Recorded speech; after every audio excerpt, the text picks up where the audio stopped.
আসসালামু আলাইকুম, ঈদ মুবারক সবাইকে। কেমন আছেন সবাই?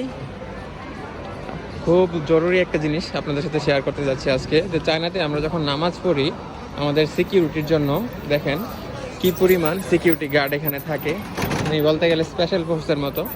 আর দুই পাশে আমাদের মসজিদের যে মেন রোড থাকে, মেন রোডগুলো অফ করে দিচ্ছে আজকে। আর এখানে দেখতে পাচ্ছি এই যে গাড়িগুলো ইউজ করে এরা, তো এখানে মোবাইলের যে নেটওয়ার্ক থাকে টোটাল সব জ্যাম করে দেয়। ওকে, যে এখানে প্রায় কয়েক হাজার 10,000-এর উপরে মানে মানুষ জমা হয়, তো এগুলো এরা অফ করে দেয়। এই যে গাড়িগুলা, তো এইখানে একটা আছে আর ওই প্রান্তে আরেকটা আছে। এমনিতে সিকিউরিটি সিস্টেম খুবই ভালো।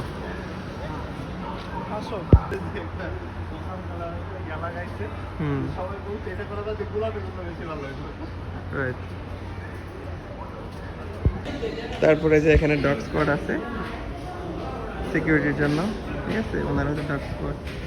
তারপরে আমাদের ট্রেন স্টেশন, যেটা মসজিদের নিচে ট্রেন স্টেশনটা, তো স্পেশালভাবে এই জুমার দিনে তারপরে হচ্ছে ঈদের দিনগুলোতে খুবই সিকিউরিটি থাকে। মানে আমাদের দেশের প্রাইম মিনিস্টাররা যে সিকিউরিটি নিয়ে ঘুরে, সত্যি কথা বলতে এখানে আমার কাছে মনে হয় তার চেয়ে বেশি সিকিউরিটি থাকে মুসলিমদের জন্য।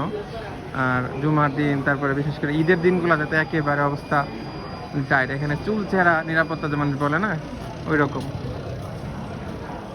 খুবই নিরাপত্তার সাথে এখানে সব কিছু ইয়ে করা হয়।